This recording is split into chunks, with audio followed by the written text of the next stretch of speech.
Hi y'all. Okay, so today is kind of a nothing day. I mean, truly. It is Sunday, and we don't really do anything on Sundays besides go to church. So we went this morning, and it was just a regular old Sunday, except for the speaker this time was Ken Ham, and he's a part of the Answers in Genesis conference. And it's really awesome. He kind of just gave us an introduction of what was going to happen for the next few weeks. But tonight it is going to begin, technically, I guess. It began this morning, but tonight we get a little bit more in depth in it. And we are going to be looking at one race, one blood, which I take it as there is only one race. There's no multiple races. So I'm excited to see what he's going to be talking about this time. And then also we're looking at how to communicate the Christian message in a secular world. So we're looking at both of those this time, and I'm really excited just to see what he has to say, because I mean, this morning it was all kinds of very powerful messaging, because, you know... This Mustang behind me is a cop. Huh? This Mustang over here is a cop. Oh. He's a cop? That's interesting. I saw the lights in his grill. Oh, well that's cool. He's sure not pulling over any of the speeders though. He's going just as fast. Anyway, so yeah, that's what we're doing tonight. It's 5:37 right now, and we are headed back up to the church. It starts at 6, and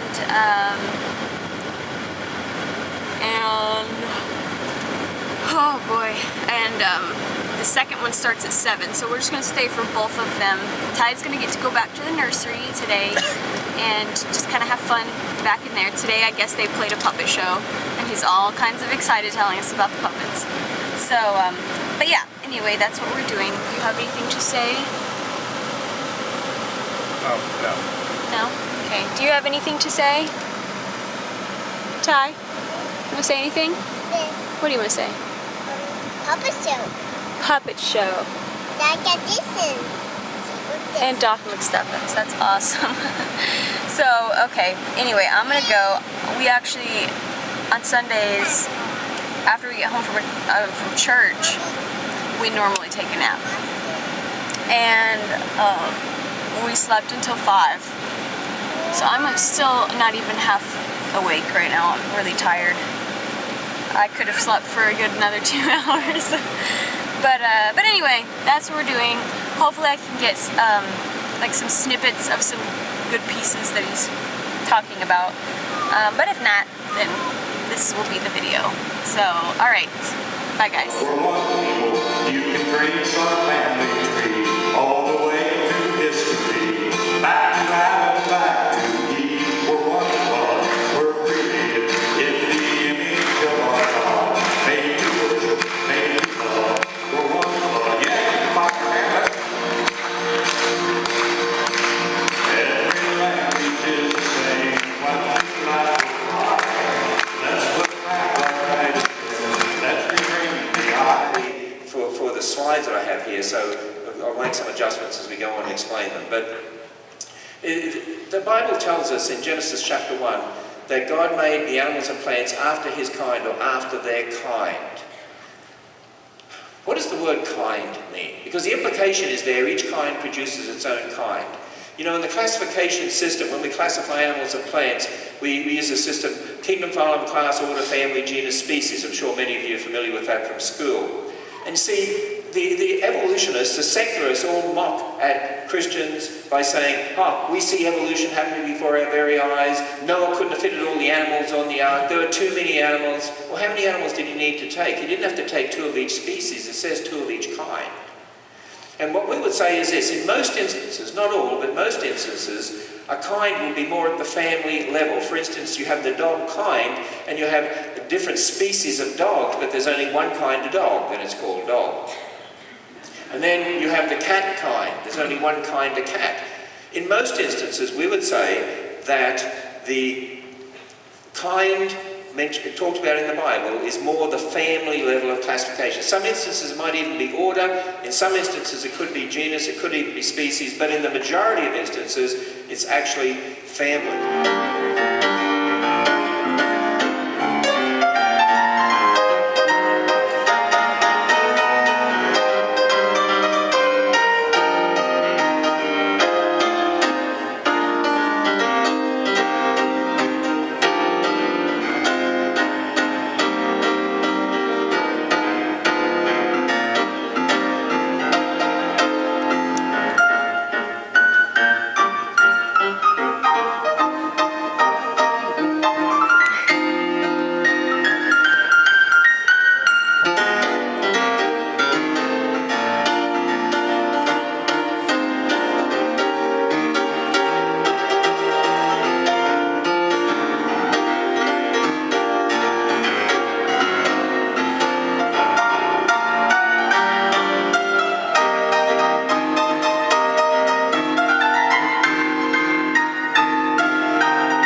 Science is?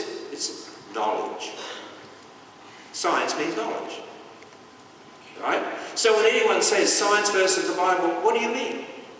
What do you mean science versus the Bible? Knowledge versus the Bible? What do you mean? You see, here's the best way I found to explain it to people and to young people to help them understand. Observational science, knowledge gained by observation, is what builds our technology. And whether you're a Christian or a non-Christian, we all agree on the same observational science. We have the same science.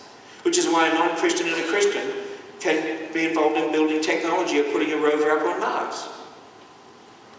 And see, sometimes Christians give the wrong idea, because when they say, oh, when it comes to science and the Bible, I believe the Bible and science is wrong, do you know what happens? The non-Christian gets the idea you think they can't be a real scientist. People, there are atheists who are brilliant scientists.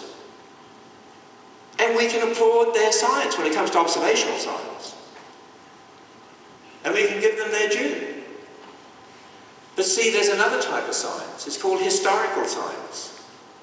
That means knowledge concerning the past when you weren't there. Sometimes when I teach young people and we have a lot of time, we can do lessons. When we go out and we look at a rock and say, this is a sedimentary rock, that's observational science. We can view the rock.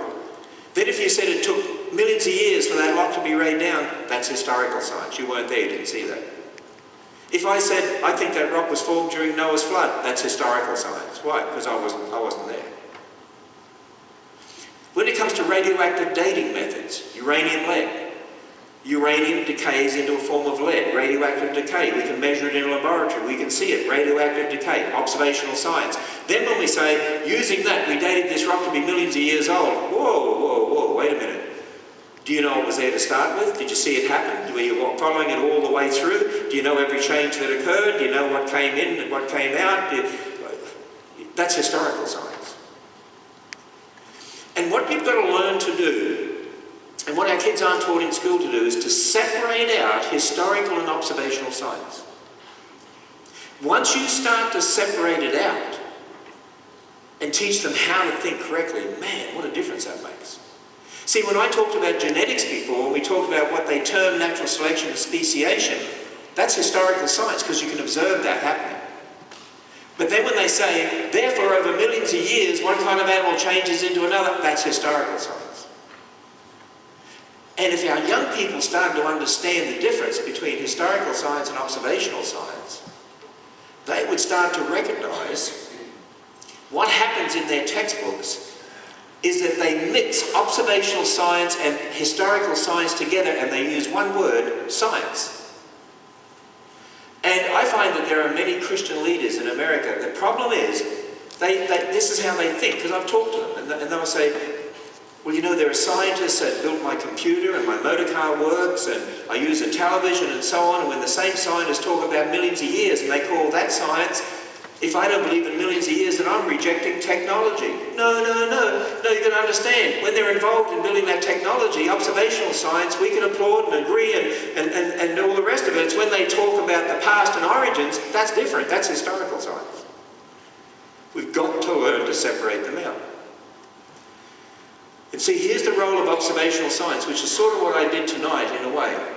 When you use observational science with DNA, with genetics, it confirms an intelligence behind the universe, does not confirm natural processes forming life. When you use observational science with dogs, for instance with genetics, it confirms that God created distinct kinds. When you use observational science with fossils, it confirms catastrophism, not slow processes over millions of years. The same when you use observational science looking at canyons and rock layers, what you find is consistent with catastrophism, not millions of years of processes. When you use observational science with the human race, it confirms one race, not different races, because the Bible is the right starting point.